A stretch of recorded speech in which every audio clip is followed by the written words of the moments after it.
Hello दोस्तों, आज हम बात करने वाले हैं जीएसटी यानी गुड्स एंड सर्विस टैक्स के बारे में। मेरे को पता है आप में से कई लोग इस बारे में पहले से ही जानते होंगे कि जीएसटी 1 जुलाई से रोल आउट होने वाला है इंडिया में, और आप में से बहुत से लोग एक्चुअली में जीएसटी के बारे में काफी नॉलेज रखते होंगे। स्टिल मेरे को लगा कुछ लोग अभी भी हैं जिनको अच्छे से जीएसटी के बारे में नहीं पता, इसलिए मैंने एक सीरीज ऑफ वीडियो बनाने की सोची जिसमें मैं जीएसटी के सारे basics and advance concept clear करूंगा। और इस वीडियो में हम बेसिक ऑफ जीएसटी के बारे में बात करेंगे। पार्ट 1 है, तो इसमें सबसे बेसिक चीजें मैं जीएसटी के बारे में बताऊंगा जो आपको जाननी जरूरी है।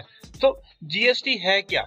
जीएसटी है गुड्स एंड सर्विस टैक्स। तो कई लोगों के मन में आता है कि ये जीएसटी क्या एक और टैक्स लगने वाला है, मतलब जो ऑलरेडी टैक्स लग रहे हैं उसके एडिशन में एक और टैक्स है? नहीं। जीएसटी क्या है? जीएसटी क्या है? बहुत सारे इनडायरेक्ट टैक्सेस का मेल है। जैसे आपको करंट टैक्स स्ट्रक्चर इंडिया में पता होगा कि डायरेक्ट टैक्सेस होते हैं और इनडायरेक्ट टैक्सेस होते हैं। हमारे डायरेक्ट टैक्सेस में आता है हमारा इनकम टैक्स, और इनडायरेक्ट टैक्सेस में आता है हमारे excise duty, VAT, service tax, sale tax. तो बहुत सारे टैक्सेस जो हमारे इनडायरेक्ट टैक्सेस में आ रहे हैं वो क्या कन्वर्ट हो जाएंगे जीएसटी, मतलब कि सारा का सारा हमारे इनडायरेक्ट टैक्सेस क्या हो जाएंगे, एक टैक्स में चले जाएंगे। वो क्या हो जाएगा? Goods and service tax. तो कॉमन टैक्स लगेगा गुड्स एंड सर्विसेज की सेल पे, उसको बोलते हैं हम गुड्स एंड सर्विस टैक्स यानी जीएसटी। तो जीएसटी इंडिया में आने से पहले काफी कंट्रीज में ऑलरेडी एप्लीकेबल है। इवन पाकिस्तान में भी जीएसटी रोल आउट हो चुका है। तो ये कुछ कंट्रीज है जिसमें जीएसटी के रेट्स हैं, अलग अलग कंट्रीज हैं जहाँ पे अलग अलग रेट्स है। अब इंडिया में जीएसटी के रेट्स क्या होने वाले हैं? इंडिया में है 4 रेट्स होने वाले हैं, 5%, 12%, 18% और 28%। 5% होते हैं जो बेसिक नेसेसिटीज की चीज है, उनमें 5% लगेगा। और जो 12 से 18% वाली कैटेगरी है इसमें maximum goods and services fall करने वाली है। और जो हमारी 28% वाली रेट है उसमें सारी लग्जरी आइटम्स आएगी। आई होप यहाँ तक सब क्लियर हो चुका होगा आपको। अगर आपको थोड़ा सा भी डाउट हो किसी भी चीज के रिगार्डिंग तो कमेंट जरूर कीजिएगा, आपको आंसर मिल जाएगा। कहीं ना कहीं से तो आपको आंसर मिल जाएगा, जरूर मिलेगा। उसके बाद कुछ आइटम्स आती है जिसपे जीएसटी नहीं लगेगा, जैसे अल्कोहल। अल्कोहल पे क्या होगा? अभी भी स्टेट एक्साइज लगेगी और वैट लगेगा। इलेक्ट्रिसिटी पे भी जीएसटी नहीं लगेगा, वो स्टेट ड्यूटी लगेगी। उस पे टबैको पे जीएसटी भी लगेगा और एक्साइज ड्यूटी भी लगेगा, क्योंकि ये सॉफ्ट टारगेट होता है। सिगरेट्स, तंबाकू, इन पे तो जितना टैक्स चार्ज करो उतना ही कम है। रियल एस्टेट पे अभी भी स्टैंप ड्यूटी लगेगी, उस पे भी जीएसटी एप्लीकेबल नहीं होगा। अब कहते हैं प्रेजेंट इनडायरेक्ट स्ट्रक्चर। आपको बताता हूँ प्रेजेंट इनडायरेक्ट स्ट्रक्चर है क्या है। आप पहले कोई भी चीज मैन्युफैक्चर करते हैं उस पे एक्साइज ड्यूटी लगती है, ठीक है। आप कोई भी सर्विसेज देते हैं किसी को, उस पे सर्विस टैक्स लगता है। आप कोई भी गुड्स बेचते हैं किसी को, उस पे वैट, सेल टैक्स या सीएसटी लगता है।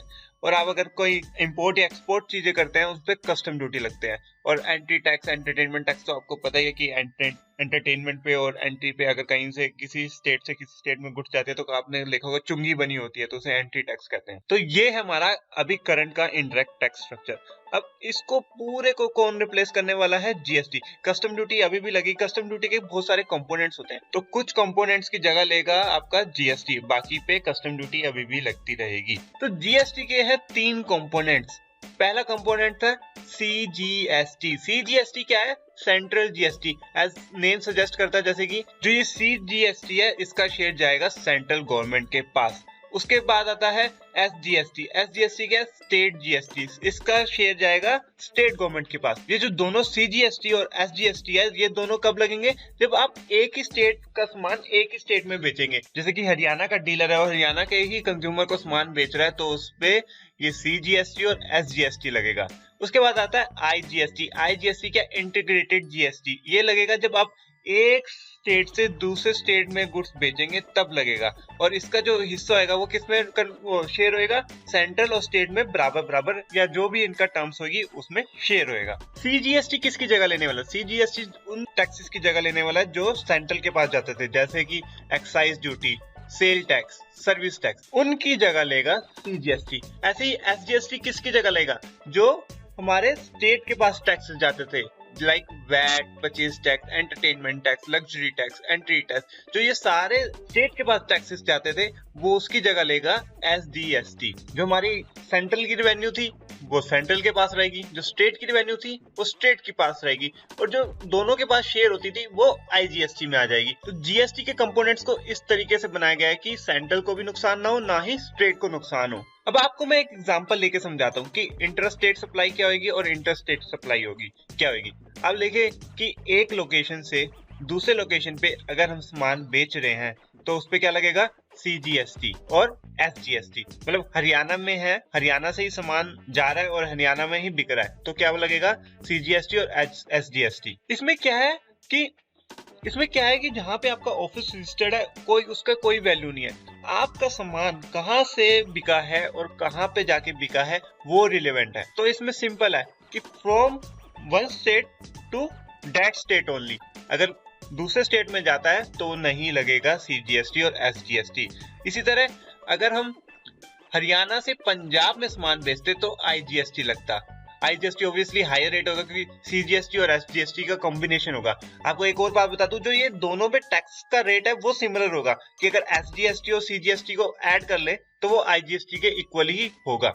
तो इसमें क्या, इसमें भी वही है, delivery of goods is important, कि अगर स्टॉक भी ट्रांसफर कर रहे हैं ना एक ब्रांच से दूसरी ब्रांच में, तब भी आपको IGST देना पड़ेगा। और इंपोर्ट्स के केस में आपको बेसिक कस्टम तो देना ही पड़ेगा, प्लस IGST भी देना पड़ेगा। जैसे मैंने आपको पहले ही बताया था कि कस्टम ड्यूटी नहीं चेंज होगी, कस्टम ड्यूटी के आगे जो उनके पार्ट्स होते हैं ना, CVD वगैरह, उसकी जगह IGST आ जाएगा।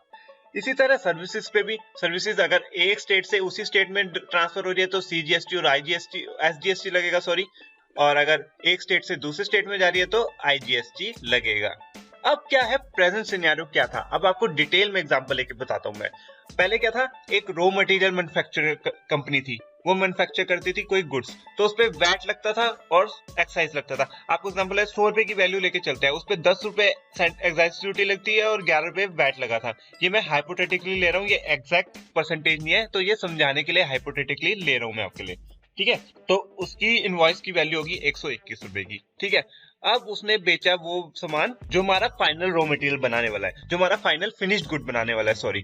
तो फिनिश्ड गुड बनाने वाले को भी दोबारा एक्साइज ड्यूटी और वैट देना पड़ेगा, प्लस जो पहले इनपुट मैन्युफैक्चरर एक्साइज ड्यूटी और वैट दे चुका है उसका उसको क्रेडिट मिल जाएगा। तो इस तरीके से इस स्टेज पे भी वैट और एक्साइज लगने वाला है। अब वो क्या होगा, जो जिसने मैन्युफैक्चर किया फाइनल प्रोडक्ट, वो उसको डीलर को बेचेगा। अब डीलर के पास जो जाएगा, डीलर को दोबारा से वैट देना पड़ेगा, डीलर को एक्साइज नहीं देना पड़ेगा क्योंकि वो मैन्युफैक्चरिंग पे लगती है। अब डीलर उसको सेल करता है तो उसको जो पुराना टैक्स पे हो चुका है उसका क्रेडिट मिल जाएगा, और जो उसको एक्स्ट्रा जो प्रॉफिट पे उसको देना पड़ेगा वो उसको वो देगा। तो इस सिनेरियो में सेंट्रल के पास जाता है 11 रुपए और स्टेट गवर्नमेंट के पास जाता है 13 रुपए के करीब टैक्स। अगर GST आता है, GST में क्या होगा, जब रॉ मटेरियल मैन्युफैक्चरर होगा उसे दो कंपोनेंट्स देना पड़ेंगे, SGST और CGST, दोनों को 10-10 रुपए ले लिया है मैंने, और मैं ये इंट्रा स्टेट ले रहा हूँ। अगर मैं इंटर स्टेट लेता तो उसको IGST देना पड़ता, वो भी 20 रुपए, ठीक है। अब जो फिनिश्ड गुड मैन्युफैक्चरर होगा उसको भी सेम SGST और CGST देना पड़ेगा, प्लस वो जो पुराना पहले दे चुका है CGST और SGST उसका क्रेडिट मिल जाएगा। उसी तरह आगे जब डीलर जाएगा उसको भी CGST और SGST देना पड़ेगा और उसको पुराना उसका क्रेडिट मिल जाएगा। और इस केस में दोनों स्टेट गवर्नमेंट और सेंट्रल गवर्नमेंट के पास, दोनों के पास 12 रुपए 10 पैसे का टैक्स कलेक्ट होगा। तो देख रहे हैं, ज्यादा फर्क नहीं पड़ा, स्टेट को थोड़ा नुकसान हो रहा है और सेंट्रल को थोड़ा फायदा हो रहा है। अगर GST की कोई न्यूज फॉलो करता हो, अगर आपको पता होगा जो पहले जो GST का मामला अटक रहा था, तो वो क्या अटक रहा था, स्टेट गवर्नमेंट्स है उन्हें क्या हो रहा था, लॉस, जैसे इस एग्जांपल में हो रहा है। तो वो क्या, अब सेंट्रल गवर्नमेंट ने क्या करा है कि कुछ सालों तक जो स्टेट गवर्नमेंट को लॉस होगा वो क्या होगा, सेंट्रल गवर्नमेंट बियर करेगी। इस शर्त पे स्टेट गवर्नमेंट्स ने GST को हरी झंडी दी है। इसी तरह सर्विसेज पे भी, सर्विसेज देगा, इनपुट सर्विस प्रोवाइडर अगर देगा तो उस पे CGST और SGST देना पड़ेगा, फिर आउटपुट सर्विस प्रोवाइडर देगा वो भी CGST और SGST देगा, तो फाइनली वो कंज्यूमर को बेचेगा तो भी CGST और SGST देना पड़ेगा। इस हिसाब से 11-11 रुपए सेंट्रल और स्टेट गवर्नमेंट के हिस्से आएंगे। तो अभी क्या होता था, अभी 10 रुपए का सर्विस टैक्स, वैसे तो 15 रुपए, इस एग्जाम्पल में 10 रुपए लिया हुआ है, तो 10 रुपए का सर्विस टैक्स लगता था, उसका क्रेडिट लेता था आउटपुट सर्विस प्रोवाइडर का क्रेडिट लेता था, वो 11 रुपए पड़ता था। आउटपुट सर्विस प्रोवाइडर भी फिर आगे बेचता था तो उसे सर्विस टैक्स देना पड़ता था और पहले का उसका क्रेडिट मिलता था। तो इस हिसाब से सिर्फ 11 रुपए जाता था, वो भी सेंट्रल गवर्नमेंट के पास।